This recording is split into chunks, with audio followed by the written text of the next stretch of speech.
तो जो अवध का नवाब था, इसके बीच जो मेन गुस्सा थी यही थी कि जो अंग्रेज हैं एक फ्री में पास कर रहे थे, जिससे वहां के राजस्व को बहुत नुकसान हुआ करता था। ठीक फ्री में व्यापार करने लगे आगे चल करके, इसी के वजह से लड़ाई का मुख्य कारण बना और इसने कलकत्ता पर भी आक्रमण किया। ठीक, और हमने बताया कलकत्ता पर भी जब इसने 16 जून 1756 को आक्रमण किया तो उसके किले पर घेरा कर लिया और वहां को मानिकचंद को प्रमुख बनाया। लेकिन मानिकचंद ने भी रिश्वत लेकर के फिर पुनः अंग्रेजों को क्या किया, कलकत्ता का फोर्ट जो था पुनः वापस कर दिया। ठीक सर, फिर 20 जून 1756 को ब्लैक त्रासदी यानी एक हमने बताया इसके साथ काल कोठरी की घटना घटित हुई। ठीक, इसके बाद क्या हुआ, कुछ समय के बाद समय बीता और वहीं पर इसी समय कर्नाटक का तृतीय युद्ध चल रहा है। किसका? कर्नाटक का तृतीय युद्ध। कर्नाटक के तृतीय युद्ध में जो फ्रांसीसी हैं, ये फ्रांसीसी ये क्या किए हुए हैं, ये चंद्रनगर पर कब्जा किए हुए हैं। चंद्रनगर बंगाल में पड़ता है। ठीक, चंद्रनगर पे कब्जा किए थे फ्रांसीसियों को इन्होंने। 1756 से ही चल रहा है। कौन सा युद्ध? 1763 तक चलेगा। एक कर्नाटक तृतीय युद्ध है। कौन? कर्नाटक तृतीय युद्ध। और कर्नाटक तृतीय युद्ध में फ्रांसीसी क्या हो रहे हैं? पराजित हो रहे हैं। तो इसी के बीच फ्रांसीसियों से जब चंद्रनगर को अंग्रेजों ने छीन लिया तो चंद्रनगर छीनने के साथ साथ अब फ्रांसीसियों ने क्या कर लिया, उसके पहले कलकत्ता को भी ले लिया और चंद्रनगर को भी ले लिया। अब सर्वाधिक उनका क्या हो रहा है, कब्जा बढ़ रहा है। कहां? बंगाल में।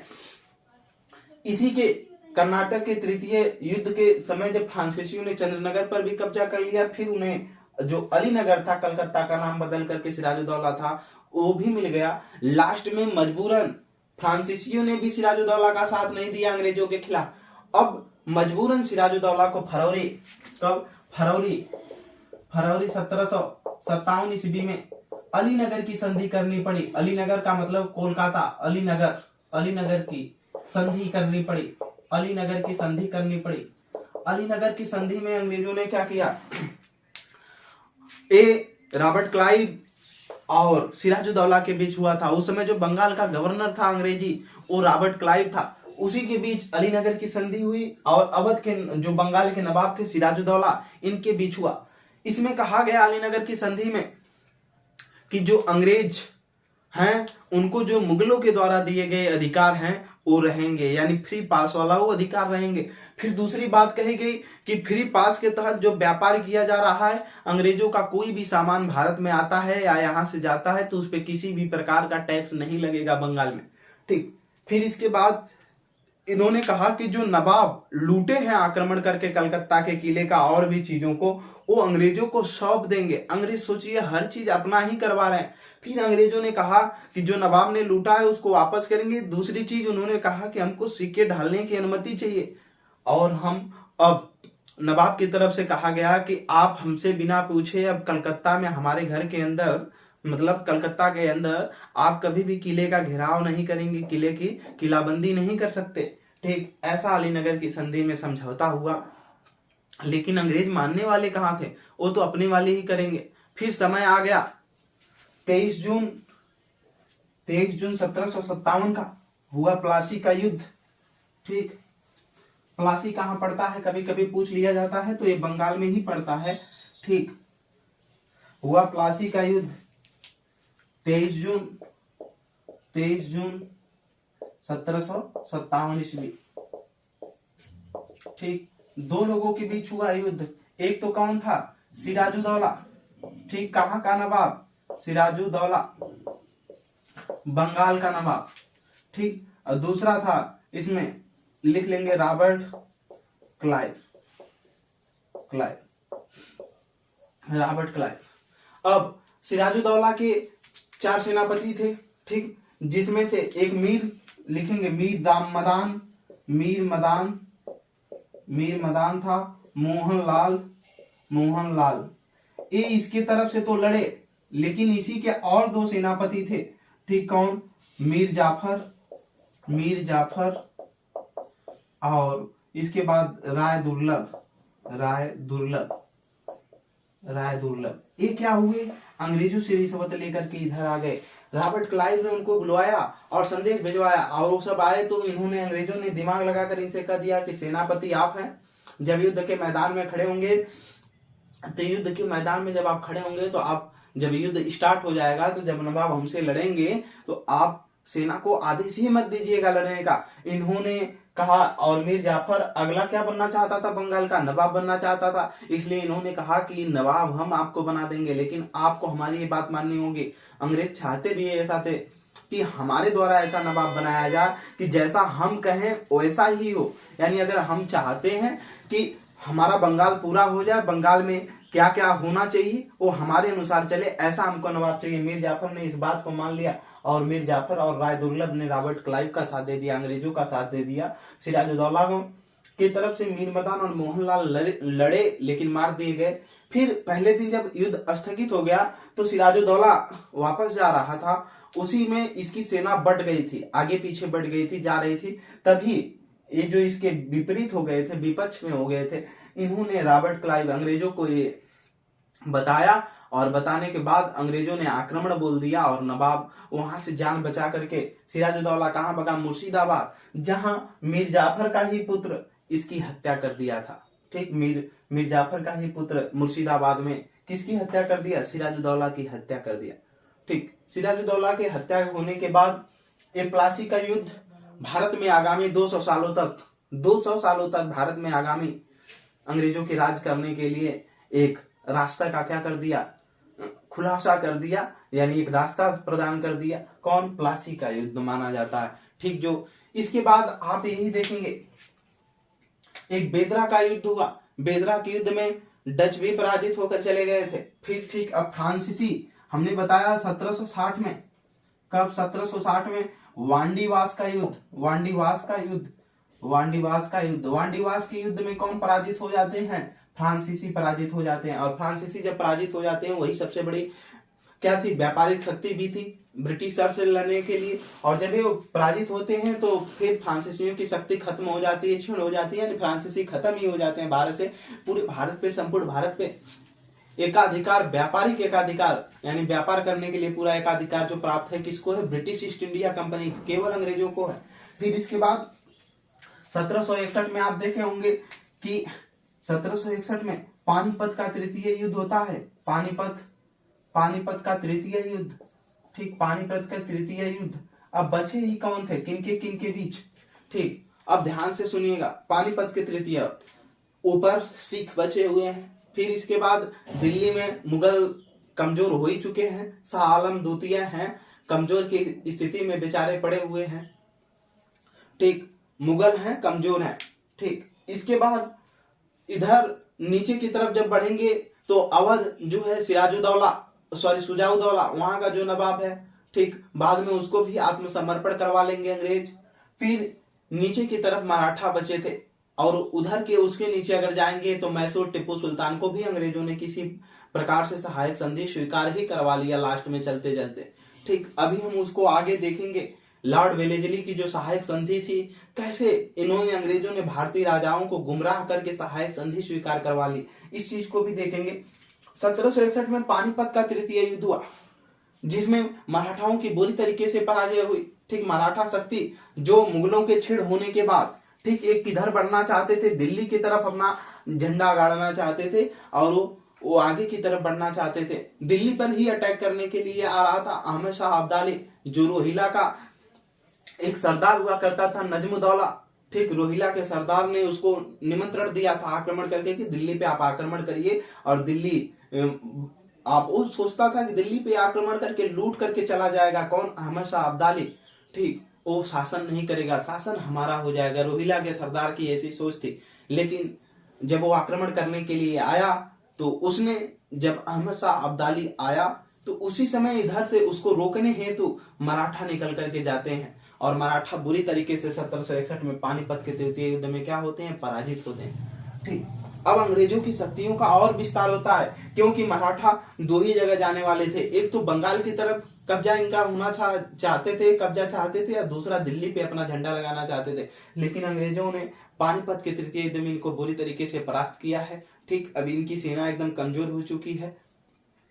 आगे युद्ध, इनके जो युद्ध होंगे वो हमने पिछले कक्षाओं में इनसे बताया है, जब मराठा पढ़ाया तो 3 युद्ध हुए हैं, प्रथम आंग्ल मराठा युद्ध, द्वितीय, तृतीय, उसमें सब कुछ बताया हुआ है।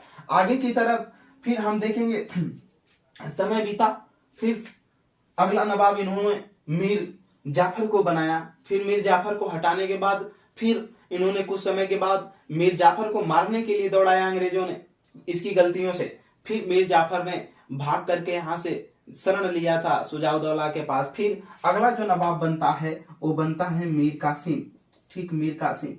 मीर कासिम के समय में ही ठीक 1764 में 22 अक्टूबर 1764 को बक्सर का युद्ध होता है और बक्सर के युद्ध में इधर दिल्ली से शाह आलम भी लड़ते हैं और बक्सर के युद्ध में शाह आलम के साथ साथ बंगाल का नवाब मीर कासिम भी लड़ता है और अवध का नवाब सुजाउद्दौला। ये तीनों एक साथ मिलकर के लड़ते हैं कि अंग्रेजों को यहां से भगाना है।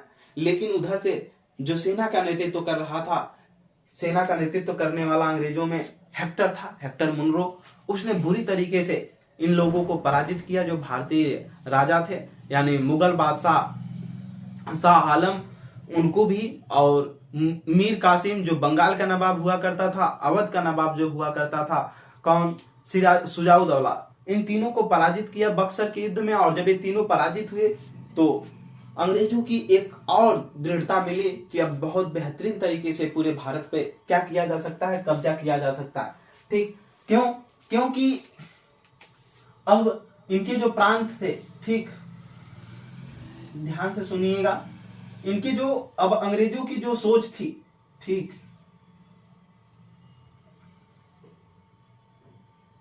ठीक, ध्यान से समझिएगा। अब अंग्रेज इधर से नीचे उतनी कोई बड़ी शक्ति ना रह गई, केवल यहीं पर थोड़े से मराठा हैं।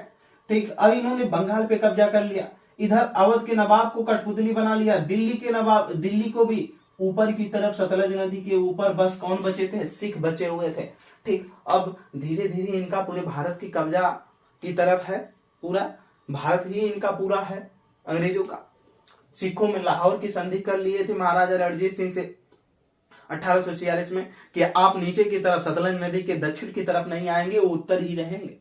ठीक, बाद में सहायक संधि में अंग्रेजों के द्वारा इसका भी पूर्ण विलय कर लिया गया। ठीक, पंजाब का भी जो सिख राज्य था, लास्ट में सभी को क्या होता है कि स्वीकार करना पड़ता, और मराठा भी कई भागों में बढ़ गए थे, इसलिए इनकी भी शक्तियां काम नहीं कर रही थी। और बक्सर के युद्ध के बाद पूरा रास्ता साफ हो जाता है, अंग्रेज पूरी तरीके से क्या कर लेते हैं, अधिकार करने की कोशिश में आ जाते हैं और पूरा अधिकार भी कर लेते हैं। एक समय था 1765 से लेकर 1772 ईस्वी के बीच, ठीक, मीर कासिम को जब अंग्रेजों ने बंगाल का नवाब बनाया था, उसी समय इन्होंने कहा था कि आपके पास बस जो व्यवस्था रहेगी कि आप बस प्रशासन देख सकते हैं, बाकी जो और भी दीवानी का मामला है और भी जो राजस्व आ रहा है वो हम अपना नायब दीवान इन्होंने बनाया, अंग्रेजों ने उसको दे दिया कार्यभार। स्वयं नहीं जाते थे, ये स्वयं सोचते थे कि अगर हम कहीं राजस्व के बीच में आए और टैक्स वसूलने के लिए कहीं ग्रामीण क्षेत्रों में जाएंगे तो हम लोगों को कोई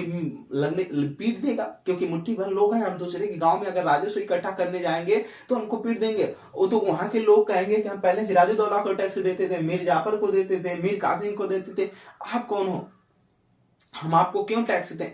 ठीक, इसलिए इन्होंने वहीं के व्यक्ति को, ठीक, सिराजू इन्हीं के नवाबों के ही व्यक्तियों को उसमें से एक नायब दीवान का, उप दीवान का पद बनाया, जिसमें इन्होंने नवाब से मीर कासिम को इन्होंने कुछ नहीं दिया। मीर कासिम को बस कहा कि आप प्रशासन देखिए बैठ करके चुपचाप, यानी बंदूक दे दिया, गोली नहीं दी। और जब बंदूक मिला है, गोली मिला नहीं, तो फिर कोई युद्ध लड़ेंगे तो हारना तय है, कहीं भी मार दिए जाएंगे। तो अंग्रेजों ने जो मेन रीढ़ थी उसको अपने पास रख लिया। ठीक, और सेना भी इन्हीं की थी, जहां उनको लड़ना है पहले इनको पैसा देंगे, ये सेना देंगे तो लड़ेंगे। ठीक, ऐसे समय में अंग्रेज धीरे धीरे जो 1765 से लेकर के 1772 तक बंगाल में द्वैत शासन लगाया, एक जो वो टैक्स वसूल रहा है जो नवाब, और दूसरी तरीके से अंग्रेज जो टैक्स वसूल रहे थे, दोहरा टैक्स, दोहरे तरीके से शासन, दो तरीके से शासन हुआ और दोनों तरीके से पूरी भारी मात्रा में इसके बीच लूट करके ब्रिटिशर्स पूरा डाकुओं की तरह ले गए। इसीलिए इसको 1765 से 1772 के बीच 7 सालों की भारत की लूट कहा जाता है। ठीक, कहा जाता है 7 सालों की लूट। तो इस प्रकार से बंगाल पे भी पूरी तरीके से और भारत पे भी बक्सर के युद्ध के बाद अंग्रेजों का शासन करने का पूरा इरादा साफ हुआ। और अगली क्लासों में हम अब लॉर्ड वेलेस्ली की सहायक संधि, इसके बाद कैसे अंग्रेज लॉर्ड विलियम बेंटिक जो आया, ठीक, उसके पहले लॉर्ड कर्जन बंगाल का कैसे विभाजन कर दिया, फिर लॉर्ड विलियम बेंटिक आकर के कैसे भारत के जो शिक्षा है, शिक्षा व्यवस्था है, संस्कृत है, ठीक, इसके कल्चर में कैसे उसमें हाथ डाल करके उसको कैसे खोलता है, उसके अंदर कैसे हस्तक्षेप करता है, इसको ध्यान देते हुए फिर लॉर्ड डलहौजी की हड़प नीति को देखते हुए 1857 की क्रांति की तरफ बढ़ेंगे। आज तक बक्सर के युद्ध तक ही हम जानेंगे और ये सारे युद्ध को हम पिछले जहां बंगाल का नवाब, अवध का नवाब, इन सब चीजों को बताए हैं, उनमें इन सारे युद्धों को पढ़ा चुके हैं, ठीक। और आगे की तरफ आपका कर्तव्य है कि आप उन क्लासों को देखें और देखने के साथ साथ आप ज्यादा मात्रा में प्रैक्टिस सेट सॉल्व करें और उसके साथ साथ देखें कि क्या जो परीक्षा में पूछे गए क्वेश्चन यही हैं कि नहीं है। इतिहास बताने का बस हमारा एक ही उद्देश्य है कि आप उस बातों को समझे कि अंग्रेजों की विचारधाराएं क्या है, वो कैसे भारत को गुलाम बनाना चाहते हैं अंग्रेजों को। आप बातों को, जब उनकी विचारधाराओं को सोचेंगे तो कहीं ना कहीं आपको गुस्सा भी आएगा। बहुत लोग कहते हैं ना, अंग्रेज हमारे देश को लूटे लेकिन बहुत कुछ दे कर गए, कुछ दिए नहीं, ठीक। हर जगह अभी उन्होंने आगे चल कर जब कल्चर में हस्तक्षेप करेंगे तो देखिएगा। तो आज के लिए इतना ही। Umakant Yadav sir GS classes में जुड़ने के लिए आपका बहुत बहुत धन्यवाद।